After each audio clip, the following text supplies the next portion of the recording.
সাহাবীর লাশ কোথায়? সাহাবায়ে کرام পুরা ময়দানে তন্না তন্না করে খুঁজতেছে, কোথাও দুইজন সাহাবীর লাশ খুঁজে পায় না। কিছুক্ষণ পরে কিছু সাহাবায়ে کرام তারা উহুদের এক প্রান্তে দৌড়া চলে গেছে, গিয়ে দেখে একজন সাহাবীর লাশ অঙ্গ বিকৃত অবস্থায়। সাহাবীর লাশটাকে টুকরা টুকরা করে রাখছে, কেটে কেটে টুকরা টুকরা করে রাখছে, হাতটাকে টুকরা টুকরা করে রাখছে, পাটাকে টুকরা টুকরা করে রাখছে, চোখ দুইটা খুইলা একদিকে ফেলে রাখছে, কোন কোলাঙ্গার কলিজাটা বের করে কলিজাটা চিবায় রাখছে। রহমত সাহাবায়ে کرام দেখে হাওমা করে কান্না করতেছে। কোন সাহাবীর লাশ? তারা চিনেও চিনে না। নবীর কাছে কান্না করতে করতে দৌড়া চলে আসছে। নবী আমার, কোন সাহাবীর লাশ এমন টুকরা টুকরা করে রাখছি, আমরা চিনেও চিনি না। এবার আল্লাহর নবীর কাছে দৌড়া, আল্লাহর নবী ওখানে দৌড়া চলে গেছে। আল্লাহর নবীর হাতে একটা রুমাল ছিল, রুমালটা জমিনে বিছায়া দেয়া বলে, এই সাহাবীরা শোনো, অঙ্গগুলো রুমালটা একসাথ করো। এবার রাহমাতুল লিল আলামিনের সামনে রুমালটা একসাথ করার পর আল্লাহর নবী কিছুক্ষণ পরে চোখের পানি ছেড়ে দিয়া কান্না করে বলে, এরে সাহাবায়ে کرام, এটা তো অন্য কোন সাহাবীর লাশ না, এটা তো আমার তো আমির হামজার লাশ। আমার তো আমির হামজাকে কে এমন করে টুকরা টুকরা করে রাখছে? এর সাহাবায়ে کرام ছোটবেলা থেকে আমার চাচার সাথে একসাথে আমি চলাফেরা করে, আমার চাচা ছিল আমার বন্ধু, আজকে আমার চাচাকে বুঝি এমন করে টুকরা টুকরা করে রাখছে। রহমাতুল লিল আলামিন একদিকে চোখের পানি ফেলাইতেছে, আরেকদিকে আল্লাহর নবী বলেন, সাইয়্যিদুশ শুহাদা ইনদাল্লাহি ইয়াউমাল কিয়ামাতি হামজা। এরে সাহাবারা শুনো, কিয়ামত পর্যন্ত যতগুলো মানুষ আল্লাহর রাস্তায় শহীদ হবে, হাসর ময়দানে সব শহীদদের সর্দার থাকবে আমার চাচা আমির হামজা। সুবহান। এবার আল্লাহর নবী রুমালটা বেঁধে 68টা লাশের সাথে রাখছে, আরেকজন সাহাবীর লাশ খুঁজে পায় না। আল্লাহর নবী বলেন, এরে সাহাবায়ে کرام দেখো আরেকজন সাহাবীর লাশ কোথায়? সাহাবায়ে کرام পুরা ময়দানে তন্ন তন্ন করে খোঁজা শেষ। এবার কিছুক্ষণ পরে আল্লাহর নবীর সামনে একজন মহিলা সাহাবিয়া আল্লাহর নবীর সামনে দাঁড়ায় গেছে, হিজাব পরিহিত অবস্থায় দৌড় দিয়ে চলে আসছে, আর বলে, রাহমাতুল লিল আলামিন, আমার স্বামীটা বাসর ঘর থেকে নাপাক অবস্থায় উহুদের ময়দানে চলে আসছে। ওগো মায়ার নবী, আমার স্বামীটাকে আপনি গোসল ছাড়া কবরে দাফন করবেন না। আল্লাহর নবী বলেন, মারে তুমি কি তোমার পরিচয়টুকু একটু দাও। ওই মহিলাটা ডাক দিয়ে বলে, রাহমাতুল লিল আলামিন, গতকালকে একজন সাহাবীর বিকালবেলা আপনি বিবাহ পড়াইছেন। আল্লাহর নবী বলেন, হ্যাঁ গতকালকে বিকালবেলা আমি হানজালা বিবাহ পড়াইছি, এমনকি আমি রাসূল নিজ হাতে খেজুর ছেড়ে এলাম। মহিলাটা ডাক দেয়া বলে, রাহমাতুল লিল আলামিন, আমার হাতে এই যে আমার হাতের বেদে এখনো শুকায় নাই, আপনি গতকালকে বিকালবেলা হানজালা বিবাহ পড়াইছেন, আর রাতে বেলা আমরা স্বামী স্ত্রী বড় আনন্দের সাথে সময়টা কাটায়, বড় আনন্দি চিত্তে সময়টা কাটায়। সাথে যখন আমার স্বামীর গোসল ফরজ হয়, আমি বালতি করে আমার স্বামীর সামনে পানির ব্যবস্থা করে দিলাম। ওগো স্বামী আমার, এই যে পানির ব্যবস্থা করে দিলাম, আপনি পবিত্র হয়ে তাহাজ্জুদ পড়বেন। আমার স্বামী যখন বালতি থেকে পানি ওঠায়া শরীরে ঢালবে, হঠাৎ করে ঘরের পার্শ্ব থেকে কে জানে আওয়াজ দেয়, কদ কুতিলা মুহাম্মদ, আপনি মায়ার নবী নাকি দুনিয়ার জমিনে নাই। আমার স্বামীর কানে যখন এই কথাটুকু যায়, আমার স্বামী পাগল মতো হয়ে গেছে। রাহমাতুল লিল আলামিন পানি নিচে রেখে দিয়া শরীরে না ঢাইলা ঘরের ভিতরে দৌড়ায় চলে গেছে, জামাটা পরিধান কইরা খোলা তলোয়ারটা নিয়ে যুদ্ধের ময়দানে রওনা দিয়েছে। আমি বললাম, স্বামী আমার একটু থামে। আমার স্বামী ডাক দিয়ে বলি, রে পানির স্ত্রী, যেই জমিনে আমার মায়ার নবী নাই, এই জমির আমি হানজালাও থাকতে পারি না। এই জমিনে আমি হানজালা কেবল করে থাকি। আমার মায়ার নবী নাকি উহুদের ময়দানে শহীদ হয়ে গেছে। আমি বললাম স্বামী আমার আপনি একটু গোসলটা করে যান। আমার স্বামী ডাক দিয়া বলে এরে প্রাণীর স্ত্রী দুনিয়ার জমিনের পানি দিয়া গোসল করার সময় আমার নাই, আল্লাহর জান্নাতের পানি দিয়া গোসল করার সময় হয়ে গেছে। এরে প্রাণীর স্ত্রী দুনিয়ার জমিনে তোমার সাথে একবার দেখা হয়েছে, মনে হয় না দুনিয়ার জমিনে আর কোনোদিন দেখা হবে, আল্লাহর জান্নাতে গিয়ে দেখা হবে। এই কথা বলে বাসর ঘর থেকে বিদায় নিয়ে আসছে। আল্লাহর নবী আমার কথা শুই না চোখের পানি ফেলে কান্না করতেছে আর বলে রে সাহাবায়ে কিরাম দেখ আমার হানজালা কোথায়। সাহাবায়ে কিরাম পুরো ময়দানে তন্ন তন্ন করে খুঁজতেছে, কোথাও পায় না। কিছুক্ষণ পরে আল্লাহর নবী আসমানের দিকে তাকায় দেখে হানজালাকে কত সুন্দর করে খাটিয়াত করে সাদা কাপড় পরিধান করে আসমান থেকে আনতেছে, আর তার লাশটা থেকে টপ টপ করে পানি পড়তেছে। আল্লাহর নবীর সামনে যখন আনা হয় রাহমাতুল লিল আলামিন মাথার দিক থেকে কাফনটা কইলা দেখে একজন জান্নাতি মানুষের চেহারা, তার চেহারা থেকে নূর ঝলকাইতেছে। কিছুক্ষণ পরে জিবরিল আমিন সাহায্যে জিবরিল আমিন এসে বলে রাহমাতুল লিল আলামিন আপনার হানজালা বাসুর ঘর থেকে দৌড়ায় নাপাক অবস্থায় চলে আসছে।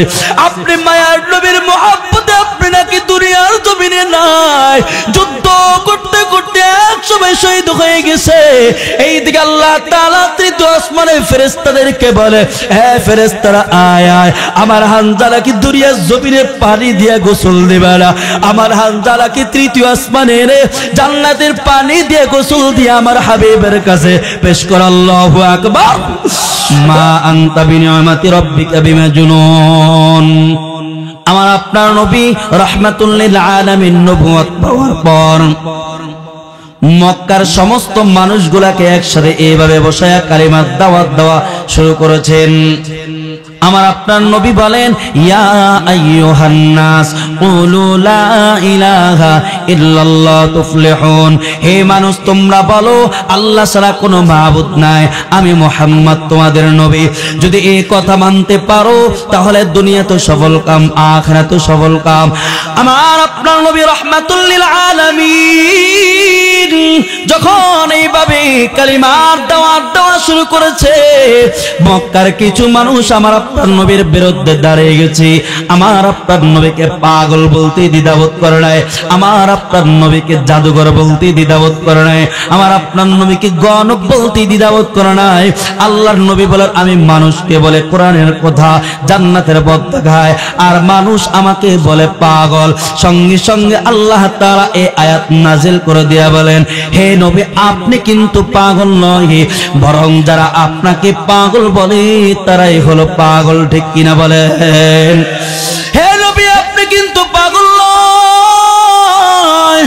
ও রাহমাতুল লিল আলামিন যারা আপনাকে পাগল বলে তারাই কিন্তু পাগল। ও রাহমাতুল লিল আলামিন যতদিন পর্যন্ত সূর্য থাকবে, যতদিন পর্যন্ত সাত পাওয়া জমিন থাকবে, যতদিন পর্যন্ত সাত আসমান থাকবে, পৃথিবীর প্রান্তে প্রান্তে আপনি নবীর প্রশংসা করা হবে। আর যারা আপনাকে গালি দিবে, আপনার বিরুদ্ধে কথা বলবে, মানুষ তাদের নাম নিবে তো মানুষ তাদের জন্য লানত করতে থাকবে। ঠিক কিনা বলেন? যেমন আমরা নবীর নাম নিলে বলি কি বলেন তো?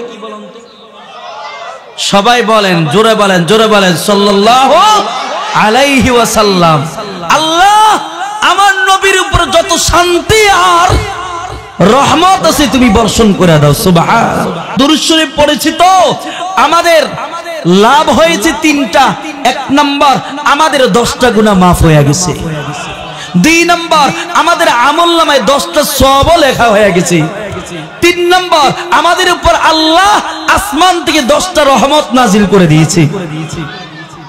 তাহলে দুরূদ শরীফ পড়ছি লাভ হয়েছে না ক্ষতি হয়েছে? জোরে বলেন। আর আবু জাহেলের নাম নিলে তো খুব দোয়া করি, কথা কয় না, লানাতুল্লাহ আলাইহি, আল্লাহর গজব ওটার উপর, কথা কয় না। দেখেন না ওই যে বাইতুল্লাহর সামনে আজও পর্যন্ত নবীর বাড়িটা কত সুন্দর, সংরক্ষিত অবস্থায় আছে। যেই মানুষটা জীবনে একবার যায় সে নবীর বাড়ির দিকে তাকায়া তাকায়া দেখে কত মুহাব্বতের দৃষ্টিতে যে এখানে বুঝি আমার নবী বসবাস করেছে। আর আবু জাহেলের বাড়ি, এদের জিন্দেগি তো লাঞ্ছনা জিন্দেগি, দুনিয়া জমিন থেকে শুরু। তার বাড়িটাকে পায়খানার রাস্তা বানায় রাখছে। কথা কয় না? যে মানুষটা জীবন একবার চেষ্টা করে যাওয়ার চেষ্টা করে, সেও চেষ্টা করে ওইখানে একটু কিছু। আমার সাথে এক মুরব্বী গেছে, কষ্ট হইতেছে রে বাবা আপনাদের। আমার সাথে এক মুরব্বী গেছে, হুজুর আইয়ে না, খুব চেষ্টা করে আসছি, হ্যাঁ, কিন্তু আমার আপনার নবীর কেমন দাম। ওই যে মাইকেল হার্ট খ্রিস্টানদের গুরু, সে দা হান্ডের নামে ইংরেজিতে 100 মনীষীর নামে একটা বই লিখেছে। এটার ভিতরে পৃথিবীর যত বড় বিজ্ঞানী, পৃথিবীর যত বড় ইঞ্জিনিয়ার, পৃথিবীর যত বড় বড় ডাক্তার, এমন 100 মনীষীর নাম নিয়ে আসছে। সবার উপরে আমার আপনার নবীর নাম নিয়ে আসছে। সুবহানাল্লাহ বলেন না জোরে আওয়াজ দিয়া। মাইকেল হার্ট বলে, আমার ধর্মের লোকেরা আমাকে প্রশ্ন করে, তুমি মাইকেল হার্ট, তুমি আমাদের ধর্মের লোক হয়ে কেন মুসলমানদের নবীর নামটা আগে নিয়ে আসলাম? এবার আমি জবাব দিই, শুনো, পৃথিবীর যত বড় বড় বিজ্ঞানী, পৃথিবীর যত বড় ইঞ্জিনিয়ার, পৃথিবীর যত বড় বড় ডাক্তার, এদের জীবন পরিচালনা করে দেখি, এরা পৃথিবীর কোনো না কোনো শিক্ষাঙ্গনে লেখাপড়া করেছে, এরা পৃথিবীর কোনো না কোনো উস্তাদের কাছে লেখাপড়া করেছে, এরা পৃথিবীর কোনো না কোনো উস্তাদের কাছে লেখাপড়া করেছে। কিন্তু আমি মুহাম্মদের জীবন পরিচালনা করে দেখি, মুহাম্মদ পৃথিবীর কোনো শিক্ষাঙ্গনে লেখাপড়া করে নাই, পৃথিবীর কোনো বিদ্যাপীঠে লেখাপড়া করে নাই, পৃথিবীর কোনো উস্তাদের কাছে লেখাপড়া করে নাই। এরপরে মুহাম্মদ এমন জ্ঞান, এমন আখলাক শিক্ষা দিয়ে গেছে যেটা পৃথিবীর কেউ পারে নাই। আমি মাইকেল হার্ট যতই চেষ্টা করেছি মুহাম্মদের নামটা নিচে আনার জন্য, অটোমেটিকলি আমার কলমটা উপরের দিকে চলে গেছে। চিন্তা করছি আমার আপনার নবীর কেমন দাম, কেমন সম্মান। পৃথিবীর সব মানুষের উপরে আমার নবী। সুবহানাল্লাহ। জোরে বলেন, জোরে বলেন, জোরে বলেন, আল্লাহু আকবার, চিৎকার করে বলেন, আর জোরে বলেন আল্লাহু আকবার। এই ছিল আমার আপনার নবীর সম্মান। এরপর আল্লাহ কি বলেন, ওয়া ইন্নাকা লাআলা খুলুকিন আযীম।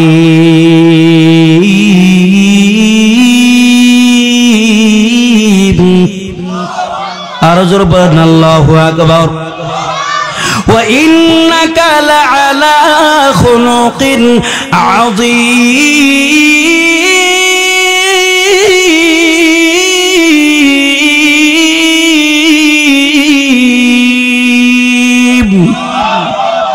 আল্লাহ কসম খেয়ে বলে, হে নবী, আপনি মহা চরিত্রের অধিকারী, আপনার চরিত্রে কোনো ভেজাল নাই। এই কথাটাকে কে ঘোষণা দিয়েছেন? জোরে বলেন, আরো জোরে বলেন, আল্লাহ দিয়েছেন, আর কেউ দেয়। আল্লাহ বলেন, হে নবী, আপনি এত চরিত্রবানওয়ালা, আপনার চরিত্রে কোনো ভেজাল নাই। সুবহানাল্লাহ। খুলুক আযীম আল্লাহ ব্যবহার করেছেন। খুব খেয়াল করেন, আমি আগে একটু পড়াইতেছি আপনাদেরকে, কারণ আগে ধীরে ধীরে না গেলে তো হবে না, না বুঝলে তো হবে না। খুলুক মোট 3 প্রকার, আপনাদেরকে একটু পড়াইতেছি। একটু 3 প্রকার আঙ্গুল দেখান উঠে, কয় প্রকার? জোরকন, জোরকন, সবাই আঙ্গুলে না, সবাই সবাই কয় প্রকার? আরো জোরে বলেন। এই মুহূর্তে আপনারা হলেন ছাত্র, আমি হলাম উস্তাদ। কথা কয় না? অনেকে চিন্তা করে নাতির বয়সী, ওলার বয়সী কেমনে উস্তাদ বানায়। হ্যাঁ, আপনারা যদি তলবে এলেম এই মুহূর্তে, আপনারা যদি এই মুহূর্তে মরেও যান, মরতে দেরি, আল্লাহ জান্নাতে যাইতে দেরি হবে না। আরো জোরে বলেন, এত দাম আপনাদের। তা আল্লাহ বলেন খুলুক আযীম। খুলুক মোট 3 প্রকার। কারি তয়্যিব সাহেব রাহমাতুল্লাহি আলাইহি খুতুবাতে হাকিমুল ইসলামের ভিতরে এটার বিস্তর আলোচনা করেছেন। আমার বিস্তারিত আলোচনা করার সময় নেই, আমি খুব সংক্ষিপ্ত আকারে আলোচনা করছি। খুলুক মোট 3 প্রকার। 1 নাম্বার হলো খুলুক হাসান, 2 নাম্বার খুলুক কারীম, 3 নাম্বার খুলুক আযীম। কয় প্রকার হলো? জোরে বলেন। খুলুক হাসান কাকে বলে এবার বুঝেন। খুলুক হাসান হলো সমতা বজায় রাখা। যেমন কেউ আমাকে একটা চট দিল, শরীয়তের বিধান হলো যদি তার থেকে প্রতিশোধ নিতে হয় তাহলে ওই পরিমাণ নিব যেই পরিমাণ সে আমাকে দিয়েছে। আমি কাউকে 1 টাকা ধার দিলাম, আবার 1 টাকাই নেওয়া, এটা হলো খুলুক হাসান। চটের পরিবর্তে ঘুষি দেওয়া খুলুক হাসান নয়। 1 টাকার পরিবর্তে 2 টাকা নেওয়া খুলুক হাসান নয়। এক কথাই সমতা বজায় রাখা। 2 নাম্বার খুলুকে কারীম। খুলুকে কারীম কি জিনিস? যুবক দিলই আমাকে একটা ঘুষি, তা আমি বললাম যুবক ভাই তোমার থেকে প্রতিশোধ নেওয়ার শক্তি সামর্থ্য সব আমার আছে, কিন্তু আমি তোমার থেকে নিব না, আমি তোমাকে মাফ করে দিলাম। এটা খুলুকে কারীম। জোরে বলেন না কেন? খুলুকে কারীম। 3 নাম্বার হলো খুলুকে আজিম, যেটা আল্লাহ কোরআনে বলছে। হুজুর একটু হাতটা দেন, এক হাত দিলেও ভালো তাকান। আমি বললাম হুজুর আপনি তো আমাকে ঘুষি দিলেন, মাফ তো করে দিলাম। সাথে সাথে শুধু মাফ করে ক্ষান্ত হয়নি, সাথে সাথে হাতটা টান দিয়ে বললাম হুজুর যে হাত দিয়ে আপনি আমাকে ঘুষি দিয়েছেন আপনি কি ব্যথা পেয়েছেন? সুবহানাল্লাহ কোন না? আল্লাহু আকবার বলেন। শুধু মাফই করে নাই, উল্টা আর হাতটা দিয়ে মুছে দিলাম, আপনি কি ব্যথা পেয়েছেন? এটা হলো খুলুক আজিম। আর এই খুলুক আজিমের চরিত্রই ছিল আমার আপনার নবীর চরিত্র। আল্লাহু আকবার।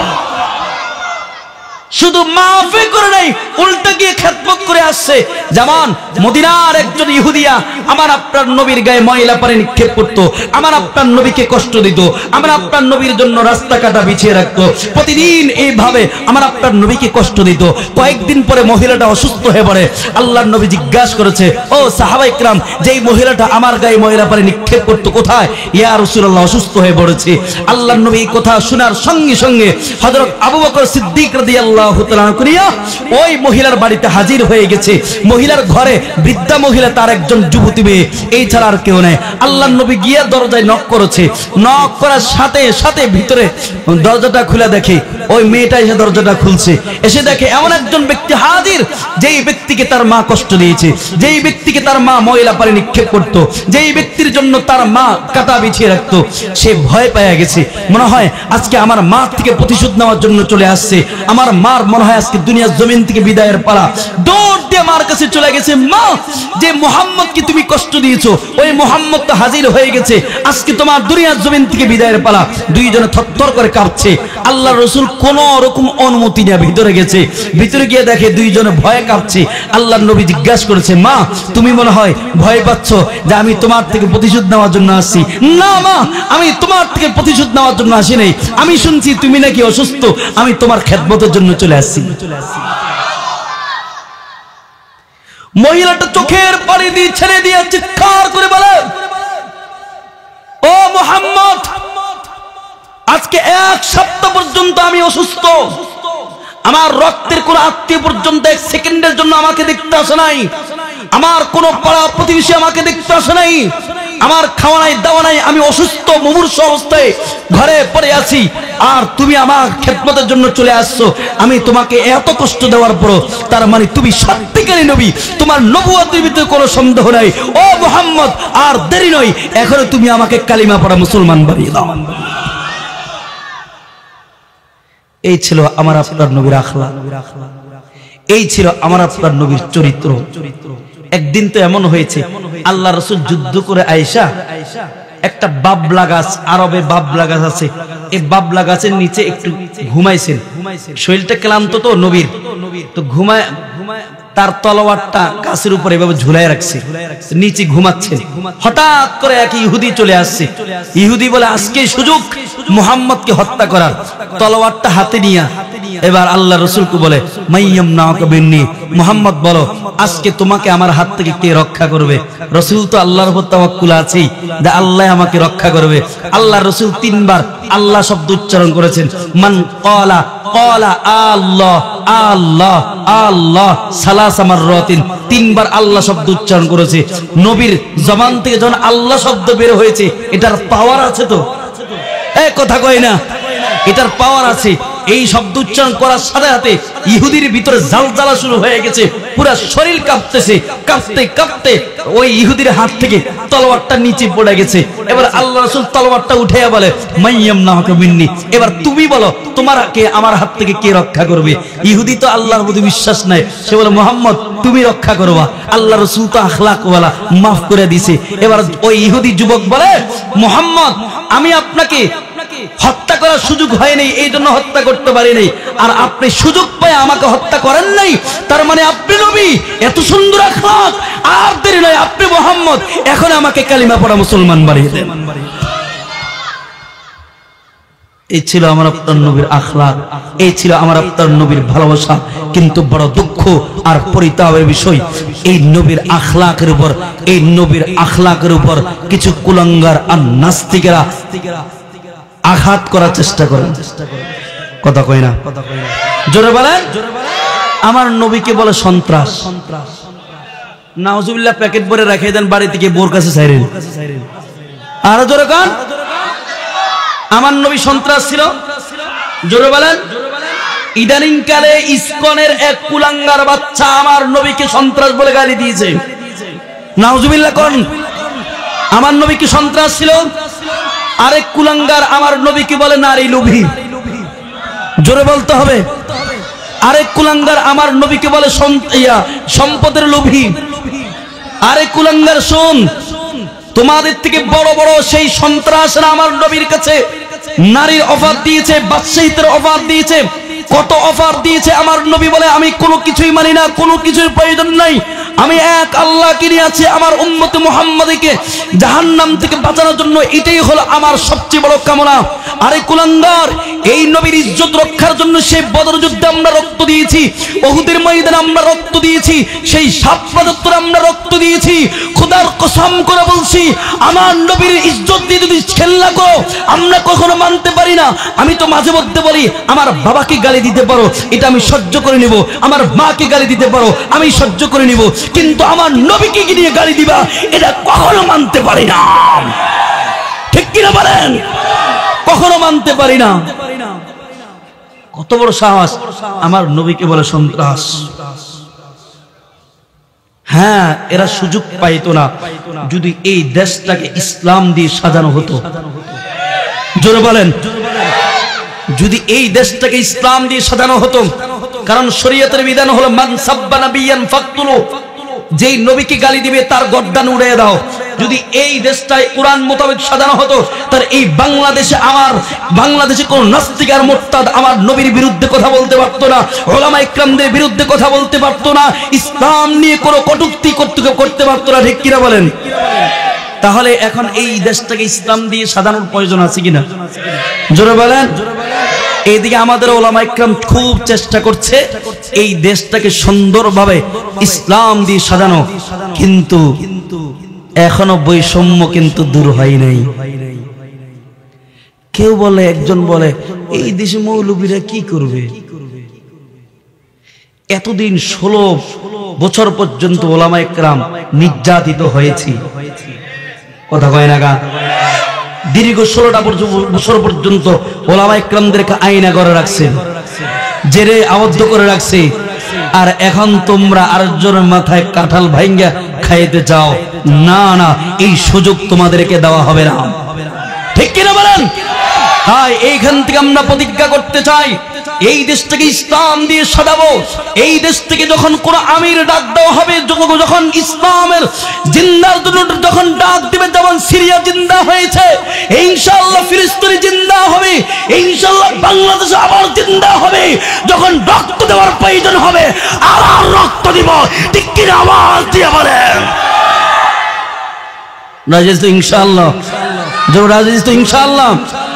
বিপ্লব মানে জীবন দেয়া বসে থাকা নয়, সে কোনো দিন আসবে না রে করো যদি ভয়। বিপ্লব মানে জীবন দেয়া বসে থাকা নয়, সে কোনো দিন আসবে না রে করো যদি ভয়।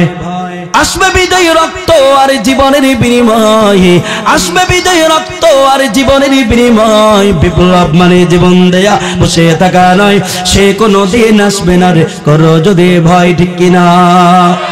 লড়াইয়ের ওই ময়দানে দিয়ে যেতে তোমাকে হবে, প্রয়োজনে সব রক্তটুকু জমিনেই ঢেলে দিবে, ঠিক কি না?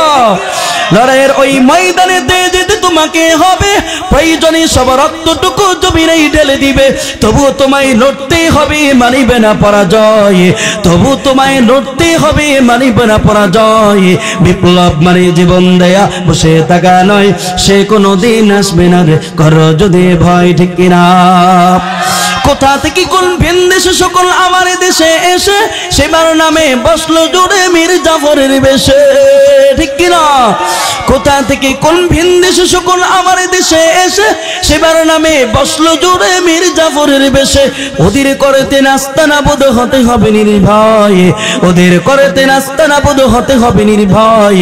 বিপ্লব মানে জীবন দেয়া, বসে থাকা নয়, সে কোনো দিন আসবে না রে, করো যদি ভয়, ঠিক কিনা? ভয় পাইতেছি, ভয় পাবো কাকে? হাতটা উঁচু করে দেওয়া বলেন আমাদের মালিককে, আরো জোরে আওয়াজ দেওয়া বলেন আমাদের রবকে।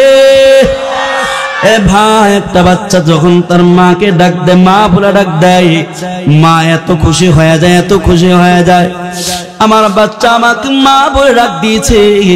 আল্লাহ বলে, বান্দারে যখন আমি আল্লাহকে আল্লাহ বলে ডাক দাও, ওই মার থেকে কোটি কোটি গুণ বেশি আমি আল্লাহ খুশি হয়ে যায়, আমি আল্লাহ খুশি হয়ে যায়।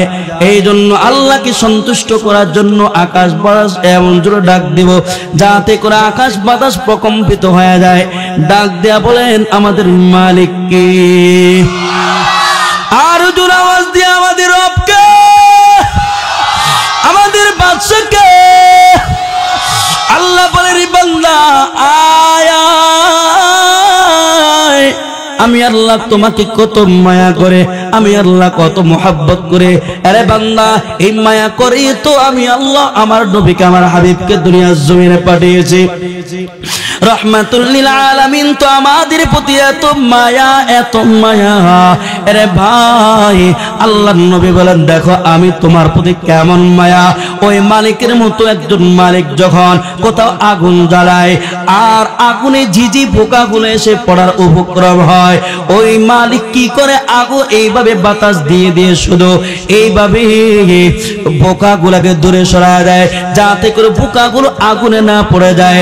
রহমাতুল লিল আলামিন বলে, রে উম্মত, আমি তো এমন, তোমরা এক এক করে গুনাহ করে করে জাহান্নামের আগুনের দিকে চলে যাচ্ছ, আমি তোমাদের পা ধরে ধরে জাহান্নামের আগুন থেকে বাঁচার জন্য চেষ্টা করেছি। আমার আপনার নবী এত দয়া, এত রহমতওয়ালা, এই কারণে আল্লাহ নিজে বলেন, ওয়ামা আরসালনাকা ইল্লা রাহমাতাল লিল আলামিন।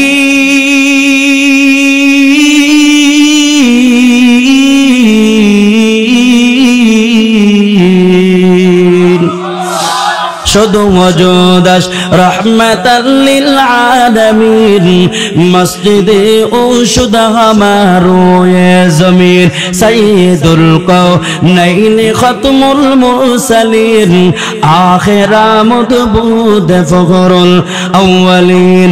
আরে ভাই, আমার আপনার নবী যেমন একদিকে বরকত রহমতওয়ালা, আরেকদিকে আমার আপনার নবী তেমন বরকতওয়ালা। কেমন বরকতওয়ালা রে ভাই! আমার আপনার নবী দুধে হাত দিল বরকত হয়ে যেত, এমনকি খানা পিনার ভিতর হাত দিল বরকত হয়ে যেত। ওই যে হযরত আমিনা বলেন, মুহাম্মদ এখনো দুনিয়ার জমিনে আসে নাই, আমার ছেলে এখনো দুনিয়ার জমিনে আসে নাই। আমি মুহাম্মদ যখন পেটে ছিল, এই পেটে থাকা অবস্থায় যখন আমি জমজম কূপের কাছে যেতাম, পানি জমজমের কূপের পানি তো অনেক নিচে ছিল, এই পানি যখন উঠানো লাগতো, বালতিকে রশি দিয়া বেঁধে এইভাবে পানি উঠানো লাগতো, অন্যান্য মানুষগুলো এইভাবে পানি উঠাইত। কিন্তু আমি মুহাম্মদকে নিয়ে যখন ওই জমজমের কূপের কাছে যেতাম, বালতিকে রশি দিয়া বাঁধা লাগতো না, অটোমেটিকলি মুহাম্মদের বরকতে পানি উপরের দিকে চলে আসতো। আমি যখন পানি নিয়ে চলে আসতাম, পানি আবার নিচের দিকে চলে যাইত। এই ছিল আমার আপনার নবী বরকতওয়ালা। ও ভাই, ওই খন্দকের যুদ্ধের দিকে তাকান। একবার তো এমন হয়েছে কাফের বেঈমানরা মুসলমানদেরকে দুনিয়ার জমিনে থাকতে দেবে না, ইসলাম দুনিয়ার জমিনে থাকতে দেবে না, কোরআন দুনিয়ার জমিনে থাকতে দিবে না। রাহমাতুল লিল আলামিন যখন এই অবস্থায় দেখলেন, এইদিকে আল্লাহর নবীর একজন সাহাবী সালমান ফারসি রাদিয়াল্লাহু তাআলা আনহু আল্লাহর রাসূলকে পরামর্শ দিয়েছে। রাহমাতুল লিল আলামিনকে সালমান ফারসি রাদিয়াল্লাহু তাআলা আনহু পরামর্শ দেন, ও রাহমাতুল লিল আলামিন, কাফির বেঈমানরা যেহেতু চলে আসছে, দুনিয়ার জমিন থেকে মুসলমানদেরকে বিদায় করে দেবে, আমি ছোট হিসাবে আপনাকে একটা পরামর্শ দিই। মাঝে মধ্যে ছাত্র উস্তাদকে পরামর্শ দিতে পারে, উস্তাদ ও ছাত্রকে পরামর্শ দিতে পারে। সালমান ফারসি বলেন, রাহমাতুল লিল আলামিন, আপনি পরীক্ষা খনন করেন, অর্থাৎ নিচে মাটি 10 হাত খনন করবেন আর পাশে 10 হাত। এরে ভাই, ওই আরবের ভূমি কিন্তু বাংলাদেশের ভূমির মতো না। বাংলাদেশের ভূমির উপরে যেমন কোদাল রাখলে নিচের দিকে চলে যায়, কিন্তু আরবের ভূমি এত শক্ত, সব পাথর আর পাথর, যেখানে যেদিকে তাকায় শুধু পাথর আর পাথর। আল্লাহর নবী সালমান ফারসি রাদিয়াল্লাহু তাআলা পরামর্শ অনুযায়ী 3000 সাহাবায়ে কেরামদেরকে নিয়ে খন্দকের যুদ্ধে চলে গেছে। সাহাবায়ে কেরাম রাদিয়াল্লাহু তাআলা আনহুম আল্লাহর রাসূল তাদেরকে নিয়ে এইভাবে কোদাল নিয়ে এইভাবে মাটি খনন করা শুরু করেছে, পাথরগুলো ভাঙা শুরু করেছে। সাহাবায়ে কেরাম কি পরিমাণ মেহনত মুজাহাদা করছে।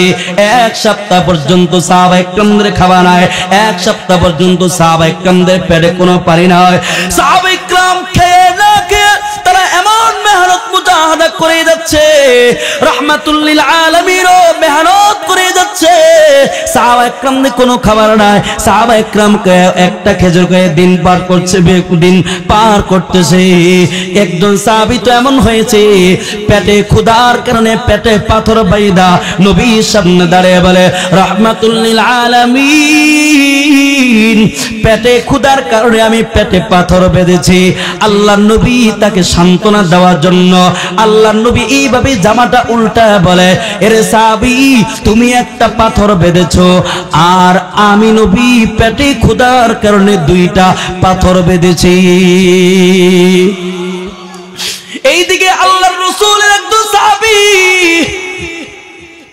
জাবের রাদিয়াল্লাহু তাআলা আনহু, যার বাড়িটা মদিনায়, জাবের আল্লাহর রাসূলের পেটে পাথরে দিকা তিনি সহ্য করতে পারে নাই, তিনি দৌড়া বাড়ির দিকে চলে গেছে। বাড়ি থেকে তার স্ত্রীকে বলে, ওগো স্ত্রী, বলো বলো, আমার মায়ের নবী তো পেটে ক্ষুধার কারণে পেটে পাথর বেঁধেছে, বলো ঘরে কোনো খাবার আছে কিনা, আমি নবীকে দাওয়াত দেব। তার স্ত্রী বলে, হ্যাঁ, ঘরে একটা ছোট্ট বকরি আছে আর কিছু জব আছে, তাহলে তাড়াতাড়ি বকরিটা জবাই করে বোনা করে রুটি বলে আমার নবীর কাছে দাওয়াত দেব। এবার বকরিটা জবাই করে রুটি বানায়া নবীর কাছে জাবের দৌড়া চলে গেছে। ওগো রাহমাতুল লিল আলামিন, আপনি সহ কিছু সাহাবায়ে কেরামদের কাছে, সাহাবায়ে কেরাম সহ আমার বাড়িতে চলে আসেন, একটু মেহমানদারির ব্যবস্থা করেছি। আল্লাহর নবী বলেন, এরে সাহাবী, এরে জাবের, আমি নবী তো এমন নয় আমি কাউকে রেখে যাব আর কাউকে নিয়ে যাব, এটা আমি নবীর দ্বারা সম্ভব না। জাবের বলেন, রাহমাতুল লিল আলামিন, আমি তো সব সাহাবায়ে কেরামদের খাবারের ব্যবস্থা করে নাই। আল্লাহর নবী বলেন, এই জাবের, যাও তুমি বাড়ির দিকে দৌড়া চলে যাও, বাড়ির দিকে গোস্তের ডেকচিটা চুলার উপর রেখে দাও, এমনকি ঢেকে রেখে দাও, আর রুটিগুলা ঢেকে রেখে দাও। আমি নবী এসে চুলার থেকে ওই গোস্তটা নামাবো, রুটিগুলার ঢাকনা সরাবো। যাও তুমি বাড়ির দিকে দৌড়া চলে যাও। এর যাবে, তুমি পেরেশানির কোনো কারণ নাই। যাবে রাদিয়াল্লাহু তাআলা দৌড়া বাড়ির দিকে চলে গেছে। বাড়ি থেকে আল্লাহর কথা, আল্লাহর রাসূলের কথা অনুযায়ী গোস্তের ডেকচিটা চুলার উপর রেখে দিয়েছে, এমনকি ওই দিকে রুটিগুলাও ঢেকে রেখে দিয়েছে। আর তার স্ত্রী কি বলে, ও প্রাণীর স্ত্রী শুনো, আল্লাহর নবী তো 3000 সাহাবায়ে কেরামদেরকে নিয়ে আসতেছে। তার স্ত্রী ডাক দিয়া বলে, তুমি কি নবীকে বলো না আমি কিছু অল্প কিছু মেহমানদের ব্যবস্থা করেছি? হ্যাঁ বলেছি, কিন্তু নবী বলেন আমি কাউকে রেখে যাব আর কাউকে নিয়ে যাব, এটা আমার দ্বারা সম্ভব না, আমার দ্বারা সম্ভব না। স্ত্রী নবী আমাকে ডাক দিয়ে বলে, গোস্তের ডেকচিটা ঢেকে রেখে দাও, চুলার উপর রেখে দাও। নবী যখন 3000 সাহাবায়ে কেরামদেরকে নিয়ে আসতেছে, আর নবী এই কথা বললেন, অবশ্যই এটার ভিতরে কোনো গোপন রহস্য আছে, একটু সবর করো। জাবের রাদিয়াল্লাহু তাআলা ঘরের সামনে অপেক্ষমান, কখন রাহমাতুল লিল আলামিন তিনি সাহাবায়ে কেরামদেরকে নিয়ে আসবেন। জাবের রাদিয়াল্লাহু তাআলা তিনি ঘরের সামনে দাঁড়িয়ে অপেক্ষমান। কিছুক্ষণ পরে দেখেন আল্লাহর নবী 3000 সাহাবায়ে কেরামদেরকে নিয়ে আসতেছে। আল্লাহর নবী ঘরের সামনে চলে আসছে। আল্লাহর নবী ঘরের ভিতরে ঢুইকা ওই গোস্তের ডেকচিটা চুলার থেকে নামায়া ঢাকনাটা সরায়া আল্লাহর রাসূলের জবান থেকে একটু লালা মোবারক গোস্তের ভিতরে দিয়েছে, এমন কি ওই রুটির ভিতরে একটু লালা মোবারক দিয়েছে। দিয়ে আল্লাহর নবী সাহাবায়ে কেরামদেরকে বলেন, সাহাবায়ে কেরাম তোমরা সিরিয়াল ধরে খেতে থাকো। আল্লাহর নবী রুটির ভিতরে গোস্ত দিয়া রোল করে এক এক করে সাহাবায়ে কেরামদের হাতে দিচ্ছে। 1000 সাহাবায়ে কেরাম খাওয়া শেষ, 2000 সাহাবায়ে কেরাম খাওয়া শেষ, 3000 সাহাবায়ে কেরাম খাওয়া শেষ। জাবেরকে ডাক দিয়ে বলে, জাবের রে এবার তোমার ঘরে আশেপাশে যারা আছে তাদেরকে খাওয়াও। জাবের বলেন, আমার প্রতিবেশী যারা আছে সবাইকে খাওয়াইলাম, তোমরা নিজেরা খাও, আমরা নিজেরা খেলাম। জাবের রাদিয়াল্লাহু তাআলা চিন্তা করলেন, দেখি গোস্তের ওই ডেকচির ভিতরে কোনো গোস্ত আছে কিনা, রুটির পাত্রের ভিতরে কোনো রুটি আছে কিনা, একটু তাকায়া দেখি। কিছু দেখি ওই গোস্তের ভিতরে তাকায়া দেখি যে অবস্থায় আগে গোস্ত ছিল ওই অবস্থার উপর আছে, যে অবস্থায় রুটি ছিল ওই অবস্থার উপর আছে, এক চুল পরিমাণ কমে না। সুবহানাল্লাহ বলেন না জোরে আওয়াজ দিয়া।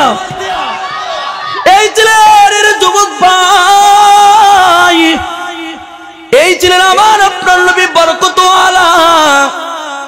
এই নবীর আখলাক কত সুন্দর, এই নবীর আখলাক যেমন সুন্দর, নবীর চেহারাও তেমন সুন্দর ছিল। সুবহানাল্লাহ বলেন, কেমন সুন্দর। আমরা তো শুধু ইউসুফের কথা জানি, ইউসুফের চেহারাই সুন্দর। আল্লাহর রাসূল বলেন, আল্লাহ তাআলা দুনিয়ার জমিনে সৌন্দর্যতা সৃষ্টি করে এটাকে 2 ভাগ করেছে। এক ভাগ तमाम দুনিয়ার সমস্ত মানুষগুলোকে দান করেছে, আর এক ভাগ হযরত ইউসুফকে দান করা হয়েছে। সুবহান। এই ইউসুফকে দেখা জুলাইখা পাগল হয়ে গেছে, এ তো জানিয়ে কথা কয়রা। সৌন্দর্যতা দেখা জুলাইখা প্রেমে পড়ে গেছে। জুলাইখার কাছে ইউসুফ সারাদিন থাকে। অন্যান্য নারীরা বলে জুলাইখা আর মানুষ পাইল না, গোলামের প্রতি আসক্ত হয়ে পড়ছে। উদ্দেশ্য ছিল জুলাইখা যদি ছাইরা দেয় তাহলে আমরা ভাগে পাওয়া যাব। আমগো দেশে যেমন যুবকেরা বন্ধু বন্ধুকে বলে, বন্ধু আর তুই মহিলা পাইলি না আর মেয়ে পাইলি না, এটার প্রতি আসক্ত হয়ে পড়ছে। মানে মনে রাখছে যদি বন্ধু ছাইরা দেয় টান দিয়ে আমি লইয়া যাবো। কথা কয় না, জোরে বলেন। এমন যুবক সমাজে নাই, কথা কয় না, আছে। জুলাইখা মিশরের নারীরা এমন। আরে এটা তো সেখান থেকে শুরু হয়েছে। জুলাইখা বলে, আমারে তোমরা তোহমত দাও, আমি ইউসুফের ওকে পাগল হয়ে গেছি, একটু তোমাকে দেখায় ছাড়বো, দেখি তোমরা প্রেমে পড়ো কিনা। এই জন্য জুলাইখা বিশাল বড় কমিউনিটি সেন্টার বানায়া মিশরের যত সুন্দর সুন্দর নারী আছে সবার কাছে দাওয়াতি কার্ড পাঠাইয়া দিছে। পাঠাইয়া দিয়ে বলে, আমার কমিউনিটি সেন্টারে তোমাদের দাওয়াত। এবার নারীরা তো সুযোগ পাইছে, আজকে সুযোগ ইউসুফকে ক্রাশ করার। কথা কই না, জোরে বলেন। ইউসুফ আলাইহিস সালাম, ইউসুফ আলাইহিস সালাম কে মিশরের সব নারীদেরকে দাওয়াত দিয়েছে।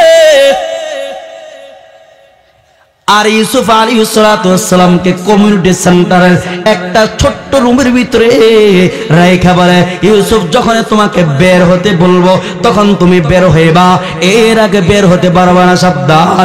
সব মহিলাদের সামনে হার রকমের ফলফলাদি রেখা সবার হাতে হাতে একটা ছড়ে দিয়েছে। এবার সবাই যখন হাতে ছড়ে নিয়ে ফল কাটবে এমন একটা মুহূর্তে ইউসুফকে বলা হয়, ইউসুফ তুমি বের হও। ইউসুফ আলাইহিস সালাতু ওয়াস সালাম সবার সামনে দিয়ে যাচ্ছে, আর মহিলার তার সৌন্দর্যতা দেখা এমন পাগল হয়ে গেছে, সব দিশারা কি সুন্দর মানুষ। সব ফল কাটার পরিবর্তে কেউ আঙ্গুল কাটতেছে, কেউ কবজি কাটছে, কেউ বাহু কাটছে, কেউ সিনা কাটতেছে, সবাই রক্তাক্ত। সব মহিলারা বলে ওয়াকুল্লা হাশা লিল্লাহি মা হাযা বাশারা ইন হাযা ইল্লা মালাকুন কারীম।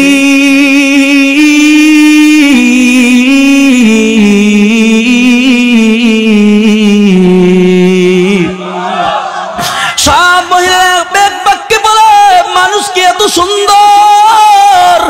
মানুষ তো এত সুন্দর হতে পারে না, এটা মনে হয় আল্লাহর পক্ষ থেকে ফেরেশতা। এইদিকে জুলাইখা মিটি মিটি হাসে। জুলাইখা কিছুক্ষণ পরে ডাক দিয়া বলে, আজকে তোমাদের এমন কি হলো? ইউসুফকে দেখে তোমরা আঙ্গুল কেটে ফেলছো, তোমরা হাত কেটে ফেলছো। আমি তো জুলাইখা কখনো এমন করে নাই, আমি তো কখনো হাত কাটি না। আজকে তোমরা একবার দেখা তোমরা আঙ্গুল কেটে ফেলছো। ইউসুফ তো সারাদিন আমার কাছে থাকে, আমি তো কখনো আঙ্গুল কাটি নাই। এখন তোমরা বলো, ইউসুফকে দেখে এক নজরে দেখে আঙ্গুল কেটে ফেলছো, তোমরা তার প্রেমে পড়ে গেছো। এবার তোমরা বলো, তোমরা লজ্জিত হওয়া উচিত নাকি আমি জুলাইখা লজ্জিত হব?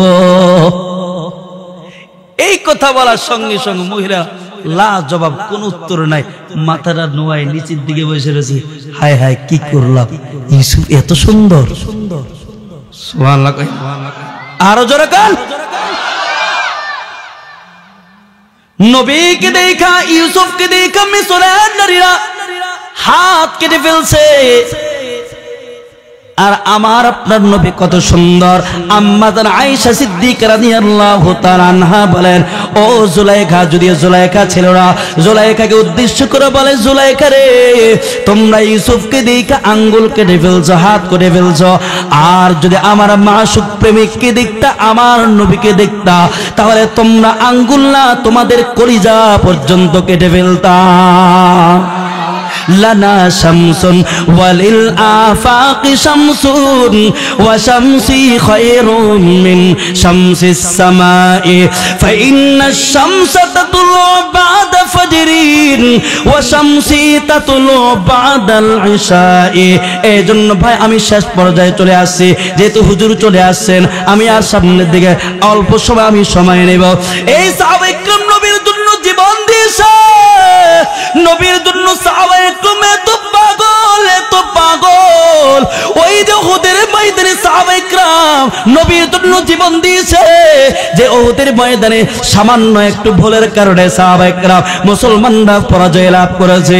যখন উহুদের যুদ্ধ যখন শেষ হয়, আল্লাহর নবী সাহাবায়ে কিরামদেরকে ডেকে বলে, এই সাহাবায়ে কিরাম শুনো, কয়জন সাহাবী শহীদ হয়েছে, সব সাহাবায়ে কিরামদের লাশগুলো, শহীদের লাশগুলো একসাথে করো। আল্লাহর নবীর সামনে শহীদদের সব লাশগুলো একসাথে করেছে। এবার আল্লাহর নবী গুনে গুনে দেখলেন 68টা লাশ। কয়টা লাশ? সবাই বলেন 68টা লাশ। আল্লাহর নবী বলেন, এরে সাহাবায়ে কিরাম শুনো, গতকালকে রাত্রে আমি স্বপ্নে দেখেছি আমি আল্লাহর রাস্তায় 17টা উট কুরবানি করেছি। এর দ্বারা উদ্দেশ্য হলো আমার 17 জন সাহাবী তারা উহুদের ময়দানে তারা শহীদ হবে। আল্লাহর নবী বলেন, এরে সাহাবায়ে কিরাম দেখ, আমার 2 জন সাহাবীর লাশ কোথায়? সাহাবায়ে কিরাম পুরা ময়দানে তন্ন তন্ন করে খোঁজা যায়। যুবক ভাই রে, একটু কান লাগায় শুনেন, একটু দিল দিয়ে শুনেন, তাহলে অবশ্যই চোখের পানি পড়ে যাবে। আল্লাহর কাছে বলেন, আল্লাহ আমি যে কত বড় নাফরমান, নবীর প্রতি এই ভালোবাসা আমার নাই। সাহাবায়ে কিরামদের কেমন ভালোবাসা। আল্লাহর নবী বলেন, সাহাবায়ে কিরামদের দেখ, আমার দুইজন সাহাবীর লাশ কোথায়?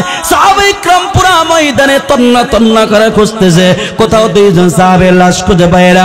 কিছুক্ষণ পরে কিছু সাহাবায়ে کرام তারা উহুদের এক প্রান্তরে দৌড়া চলে গেছে, গিয়ে দেখে একজন সাহাবীর লাশ অঙ্গ বিকৃত অবস্থায়। সাহাবীর লাশটাকে টুকরা টুকরা করে রাখছে, কেটে কেটে টুকরা টুকরা করে রাখছে, হাতটাকে টুকরা টুকরা করে রাখছে, পাটাকে টুকরা টুকরা করে রাখছে, চোখ দুইটা খুইলা একদিকে ফেলে রাখছে, কোন কোলাঙ্গার কলিজাটা বের করে কলিজাটা চিবায় রাখছে।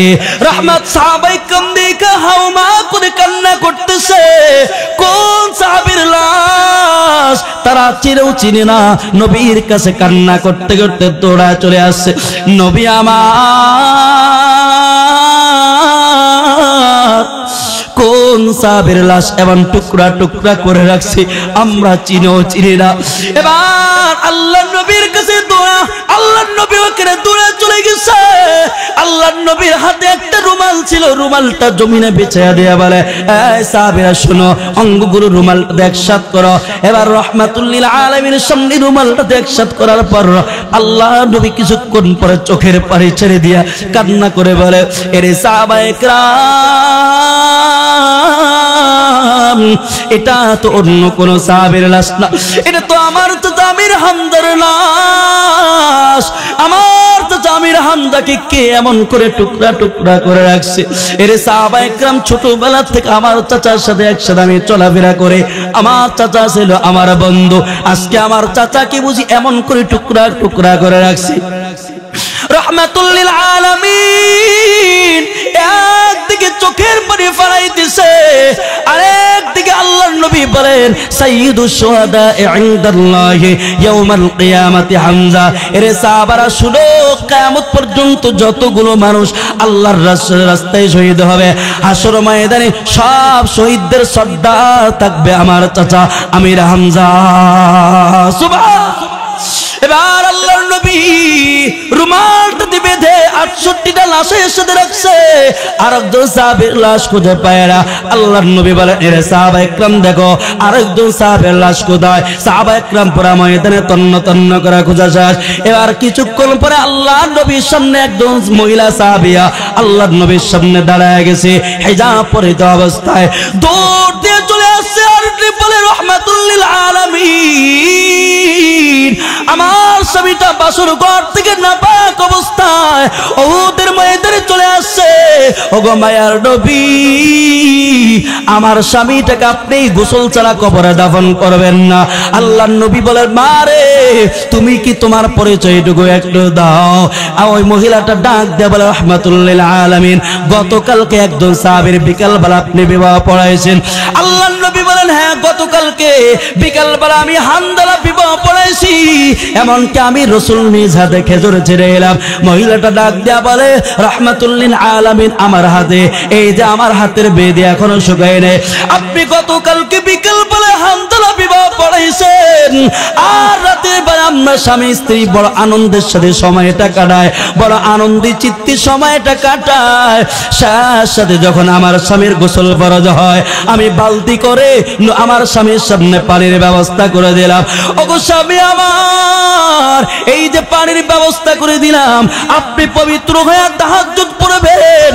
আমার স্বামী যখন বালতি থেকে পানি ওঠায়া শরীরে ঢালবে, হঠাৎ করে ঘরের পার্শ্ব থেকে কে জানে আওয়াজ দেয়, কদ কুতিলা মুহাম্মদ, আপনি মায়ার নবী নাকি দুনিয়ার জমিনে নাই।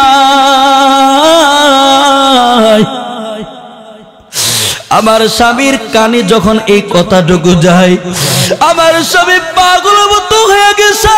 রাহমাতুল লিল আলামিন পানি নিচে রেখে দিয়া শরীরে না ঢাইলা ঘরের ভিতরে দৌড়ায় চলে গেছে, জামাটা পরিধান কইরা খোলা তলোয়ারটা নিয়ে যুদ্ধের ময়দানে রওনা দিয়েছে। আমি বললাম, স্বামী আমার একটু থামে। আমার স্বামী ডাক দিয়ে বলি, রে পানির স্ত্রী, যেই জমিনে আমার মায়ার জমি নাই, এই জমির আমি হানজালাও থাকতে পারি না, এই জমিনে আমি হানজালা কেবল করে থাকি। আমার মায়ার নবী নাকি উহুদের ময়দানে শহীদ হয়ে গেছে। আমি বললাম স্বামী আমার আপনি একটু গোসলটা করে যান। আমার স্বামী ডাক দিয়া বলে এরে প্রাণীর স্ত্রী দুনিয়ার জমিনের পানি দিয়া গোসল করার সময় আমার নাই, আল্লাহর জান্নাতের পানি দিয়া গোসল করার সময় হয়ে গেছে। এরে প্রাণীর স্ত্রী দুনিয়ার জমিনে তোমার সাথে একবার দেখা হয়েছে, মনে হয় না দুনিয়ার জমিনে আর কোনোদিন দেখা হবে, আল্লাহর জান্নাতে গিয়ে দেখা হবে। এই কথা বলে বাসর ঘর থেকে বিদায় নিয়ে আসছে। আল্লাহর নবী আমার কথা শুই না চোখের পানি ফেলে কান্না করতেছে আর বলে রে সাহাবায়ে কিরাম দেখ আমার হামজালা কোথায়। সাহাবায়ে কিরাম পুরো ময়দানে তন্ন তন্ন করে খুঁজতেছে, কোথাও পায় না। কিছুক্ষণ পরে আল্লাহর নবী আসমানের দিকে তাকায় দেখে হামজালাকে কত সুন্দর করে খাটিয়াত করে সাদা কাপড় পরিধান করে আসমান থেকে আনতেছে, আর তার লাশটা থেকে টপ টপ করে পানি পড়তেছে। আল্লাহর নবীর সামনে যখন আনা হয় রাহমাতুল লিল আলামিন মাথার দিক থেকে কাফনটা কইলা দেখে একজন জান্নাতি মানুষের চেহারা, তার চেহারা থেকে নূর ঝলকাইতেছে। কিছুক্ষণ পরে জিবরিল আমিন জিবরিল আমিন এসে বলে রাহমাতুল লিল আলামিন আপনার হানজালা বাসুর ঘর থেকে দৌড়ায় নাপাক অবস্থায় চলে আসছে। আপনি মায়ার নবীর মুহাব্বতে আপনি নাকি দুনিয়ার জমিনে নাই, যুদ্ধ করতে করতে একসময় শহীদ হয়ে গেছে। এইদিকে আল্লাহ তাআলা তৃতীয় আসমানে ফেরেশতাদেরকে বলে হে ফেরেশতারা আয় আয় আমার হানজালাকে দুনিয়ার জমিনে পানি দিয়ে গোসল দিবা না, আমার হানজালাকে তৃতীয় আসমানে এনে জান্নাতের পানি দিয়ে গোসল দিয়ে আমার হাবিবের কাছে পেশ কর। আল্লাহু আকবার। ও মায়ার নবী আপনার জন্য হানজালা এমন পাগল, এই জন্য আম্মা আমার আল্লাহর কাছে এত দামি। এরে যুবক ভাই ও আমার বৃদ্ধ বাবাজিরা, আজকে আহলুল্লাহদের মজলিসে আসছি, আমরা তো নবীর সুন্নতকে ভুলে গেছি, আমার আল্লাহকে ভুলে গেছি, আখিরাতের কথা ভুলে গেছি। আজকে দুনিয়ার মায়ায় পড়ে কোরআন তেলাওয়াত ভুলে গেছি, জিকির আজকার ভুলে গেছি।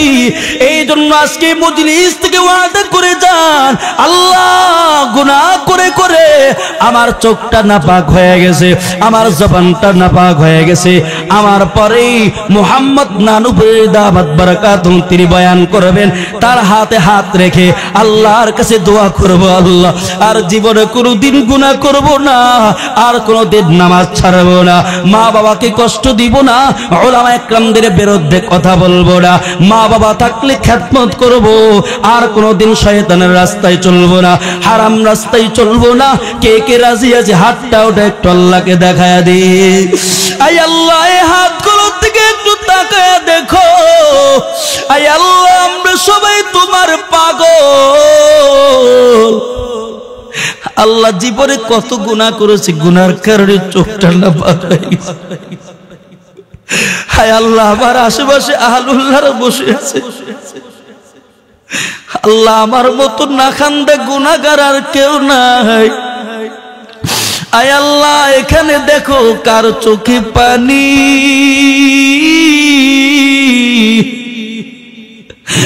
তোমার কাছে চোখের পানি তো এত দাম, জাহান্নাম ওই বান্দার উপর হারাম হয়ে যায়।